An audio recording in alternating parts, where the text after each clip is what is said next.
Buwaka ng ina niyong 210 at 100 na mga aliporis niyong binababoy ang mga general na mamabuti. Ang mga taong bayan, pakita ko po yan.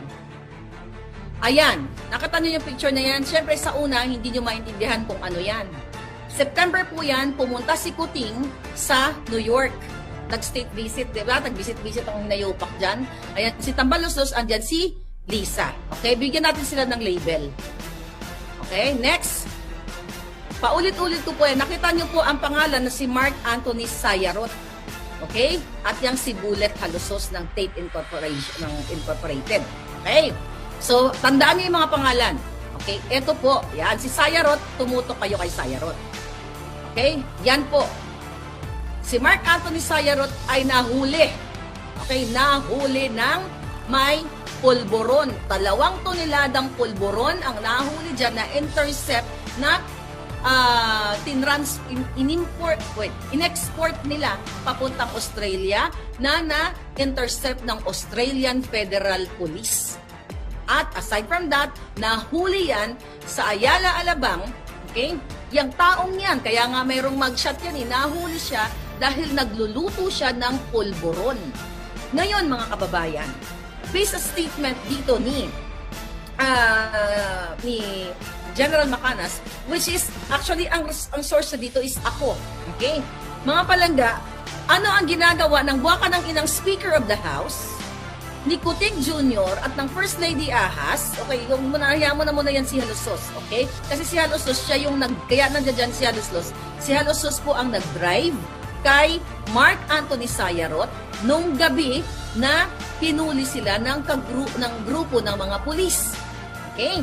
So mga kababayan, sino po ang nagbigay sa akin ng informasyon na yan?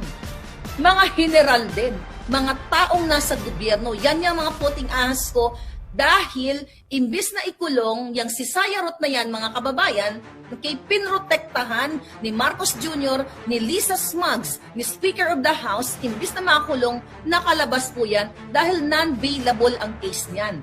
Kahit i-research nyo ang pangalan niyan, nandyan po yan. So, hindi lang talaga pulburon, eksikuting, singot-singot, protector pa din. Okay, huwag natin walain ito. Dahil si Lisa Smugs ay inappoint si Jung. Ito, pakinggan nyo muna to. Ito. Oh, hi. You guys are great. Thanks for the support. Okay, thank you very much. Sama-sama tayo. Babangon muli. Ayan, sama-samang babangon ng mga smugglers. Sino yan? Siya po si Michael Macaya. Nabanggit dito na nagmamatigas si Smugs. Ipaalala natin uli sa inyo. Pakinggan nyo to. Would like to request the Committee on Ways and Means to issue subpoenas for the following brokers, importers, facilitators allegedly involved in large-scale agricultural smuggling in local ports and around the Philippines. Namely, Michael Ma. Okay, hanggang doon lang.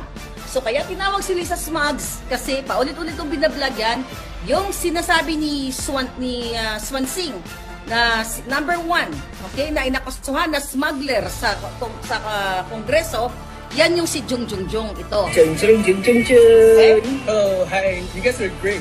Thanks for the support. Okay, thank you very much. Sama-sama tayo. Babangon muli. Okay, then after that mga palangga, para maintindihan nyo, lingid sa inyong kaalaman. Okay? Kaya tinatawag si Lisa Smugs, partner niya ang smuggler. Lingid sa inyong kaalaman, January yan of 2023 yung kay Swansing, yung pinakita ko sa inyo. January 23 yan kasi napanood ko yan. Okay? January 27, 28. After that, na inireport ko sa inyo, hindi na muling pinatawag si Michael Ma sa Kongreso. Kasi nga, ang protector niya... Oh, hi. You guys are great. Thanks for the support. Okay, thank you very much. Sama-sama tayo. Ngayon mga palaga, lingid sa inyong kaalaman, June, okay, ang puting ahas ko dito si Sas Rogando Sasot. At pinag-usapan namin sa vlog.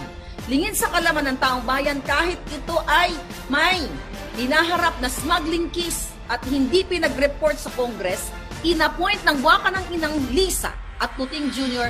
as Special Envoy to China. Ito po. Special Envoy of the President to China, Mr. Michael Ma.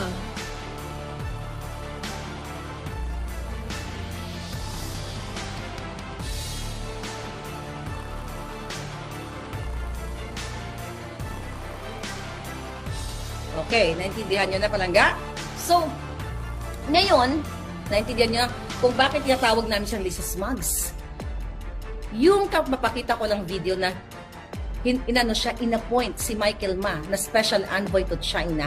Inilihim ng buwaka ng inang gobyerno Kuting at Ahas Administration, Polboronic Administration, Polboronic Republic, yun, mas try yun, inilihim sa 150 na ba tayo ngayon? 115 million Filipinos ang pag-appoint ni walang term of reference, ni walang dokumento, pero uma-acting na presidential envoy to China.